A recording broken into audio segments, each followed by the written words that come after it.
الحمد للہ رب العالمین والصلاة والسلام علی سید الانبیاء والمرسلین اما بعد فاعوذ باللہ من الشیطان الرجیم بسم اللہ الرحمن الرحیم صلو علی الحبیب صلی اللہ تعالی علی محمد صلی اللہ تعالی علیہ وآلہ وسلم۔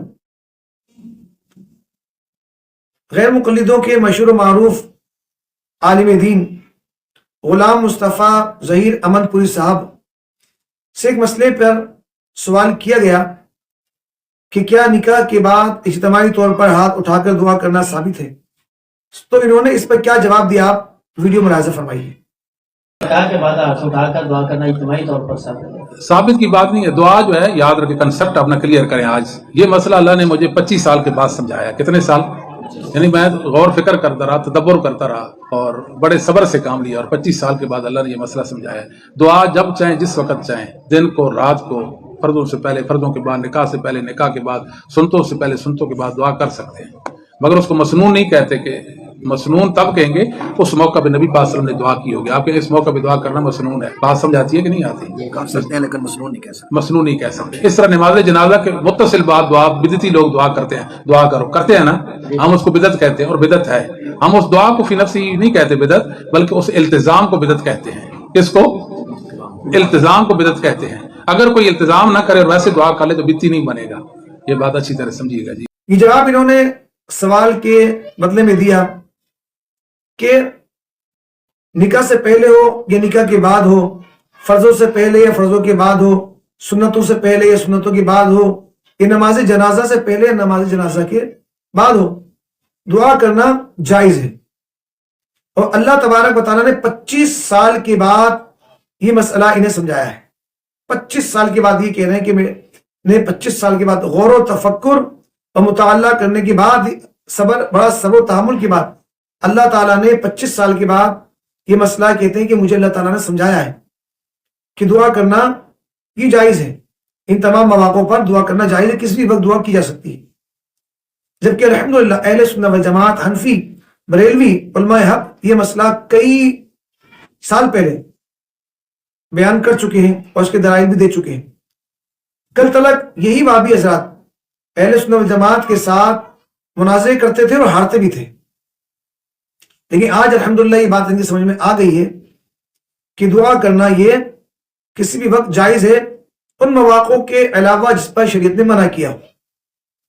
تو لہٰذا یاد رکھیے کہ ان تمام مواقعوں پہ، فرضوں سے پہلے اور بعد، نوافل و سنت سے پہلے اور بعد، نماز جنازہ کے پہلے اور بعد، تمام مواقعوں پہ، اور سویم کے موقع پر، اور 10واں، 20واں، 30واں، 40واں برسی کے موقع پر بھی دعا کرنا یہ جائز ہے، ناجائز و بدعت نہیں ہے۔ دفنانے کے بعد بھی آپ میت کے لیے دعا کر سکتے ہیں الحمدللہ، اور اب یہ مان بھی گئے۔ لیکن یہیں پر انہوں نے ایک دعویٰ بھی جھڑ دیا، عبید علی جھڑ دیا کہ نماز جنازہ کے بعد دعا مانگنا ہے تو جائز، لیکن اس کا التزام کرنا یہ بدعت ہے، اور اسے بدعت کہتے ہیں۔ بنفس ہی یہ بدعت نہیں سمجھتے دعا کو نماز جنازہ کے بعد، لیکن التزام، یعنی التزام مانا کہ اہتمام کے ساتھ ضروری سمجھ کر لازمی طور پر دعا کرنا، یہ اس التزام کو بدعت قرار دیتے ہیں کہ یہ بدعت و ناجائز ہے اور جہنم میں لے جانے والا کام ہے، جبکہ اس کی کوئی دلیل ان کے پاس موجود نہیں ہے، انہوں نے دی بھی نہیں۔ اب دیکھتے ہیں قرآن مجید فرقان حمید میں اللہ تعالیٰ نے کیا ارشاد فرمایا۔ اللہ تعالیٰ ارشاد فرماتا ہے اجیب دعوت الداعی اذا دعان، اور جب بندہ مجھ سے دعا کرتا ہے میں اس کی دعا سنتا ہوں۔ تو یہاں پر کوئی وقت کا تعین نہیں ہے، جب بھی بندہ اللہ تعالیٰ سے دعا کرتا ہے، اللہ کو پکارتا ہے، اللہ تعالیٰ بندے کی پکار سنتا ہے، اس کی دعا کو سنتا ہے، قبول بھی کرتا ہے۔ ایک اور مقام پہ اللہ تعالیٰ ارشاد فرماتا ہے ادعونی استجب لکم، تم دعا کرو میں قبول کروں گا۔ اس میں کوئی قید نہیں ہے کہ نماز جنازہ کے بعد کرو گے تبھی قبول کروں گا یا قبول نہیں کروں گا۔ آپ دعا کبھی بھی کرو، اللہ تعالیٰ دعا قبول کرے گا، اور دعا ایک عبادت ہے۔ حدیث پاک میں آیا ادعونی، حدیث مبارکہ میں آیا الدعاء مخ العبادہ، دعا عبادت کا مغز ہے۔ حدیث پاک میں آیا الدعاء سلاح المومن، دعا مومن کا ہتھیار ہے۔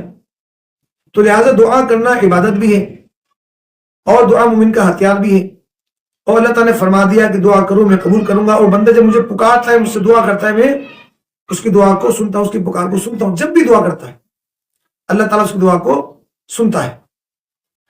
اب دیکھنا یہ کہ التزام کو جو انہوں نے بدعت کہا، کیا وہ التزام شرعی التزام ہے یا نہیں؟ یاد رکھیے ہر مسئلہ اپنی نوعیت کی دلیل لگتا ہے۔ اگر دعویٰ فرضیت کا ہو تو دلیل بھی فرضیت کے مطابق ہونی چاہیے، اس مرتبے کی ہونی چاہیے۔ اگر واجب کا دعویٰ ہے تو واجب کے مرتبے کی دلیل ہونی چاہیے، اور اگر دعویٰ مستحب اور جواز کا ہے، جائز ہونے کا ہے، تو دلیل بھی جائز ہونے کی، جواز کی اور مستحب ہونے کی ہونی چاہیے۔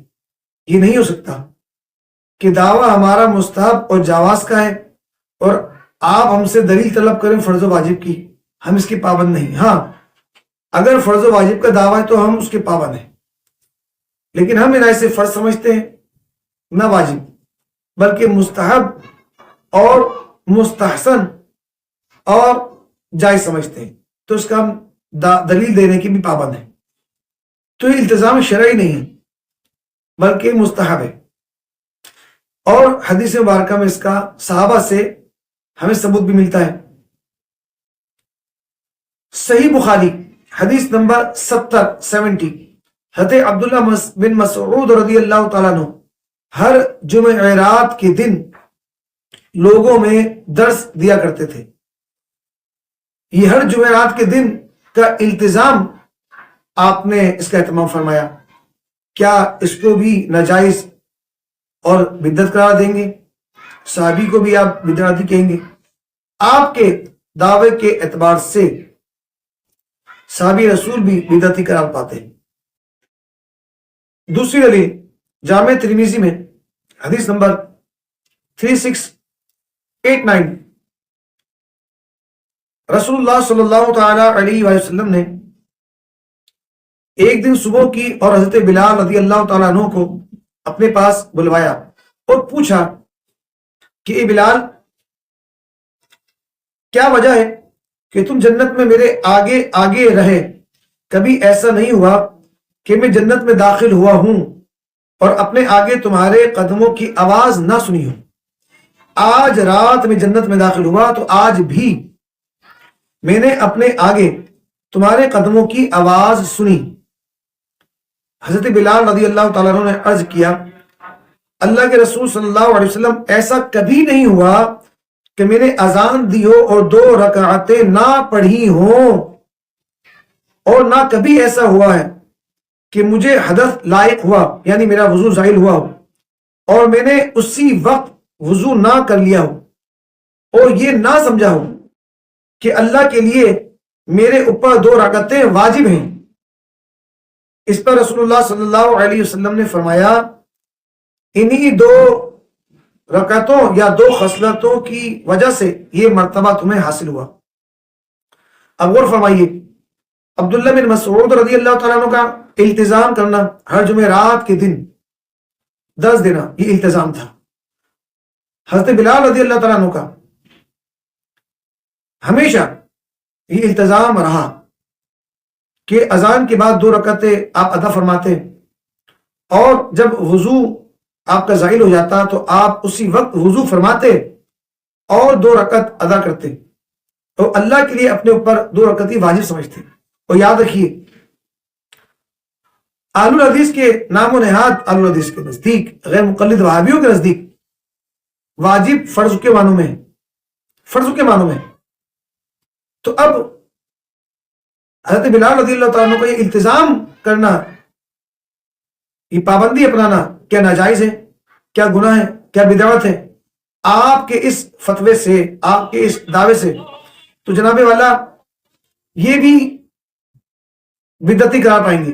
تو اللہ تبارک و تعالی آپ کو مسئلہ سمجھنے کی توفیق عطا فرمائے کہ التزام شرعی الگ ہے، اور کسی التزام کو اپنے اوپر لاگو کر لینا ہی الگ بات ہے، اس کو شرعی نہ سمجھنا، فرض نہ سمجھنا کہ اللہ کی طرف سے فرض ہے، یہی واجب ہی ہے، نہیں کریں گے تو گناہ گار ہوگا، ایسا مسئلہ نہیں ہے، یہ مسئلہ الگ ہے۔ تو لہٰذا ہمارا دعویٰ مستحب ہونے کا ہے، ہمارا دعویٰ مستحسن ہونے کا ہے، اور ہمارا دعویٰ جواز اور جائز ہونے کا ہے، تو لہٰذا اس کو بدعت قرار نہیں دیا جا سکتا۔ اگر بدعت قرار دیا جائے گا تو حضرت بلال رضی اللہ تعالیٰ عنہ بھی بدعتی قرار پائیں گے، عبداللہ مسعود بھی بدعتی قرار پائیں گے آپ کے فتوے کے اعتبار سے۔ تو اللہ تبارک و تعالیٰ آپ کو اگلے صدی میں عطا فرمائے اور ہمارے ایمانوں کی حفاظت فرمائے، اور ہمیں امت مسلمہ کے لیے دعا کا اہتمام کرنے کی توفیق عطا فرمائے۔ آمین بجاہ نبی الامین صلی اللہ تعالیٰ علیہ وآلہ وسلم۔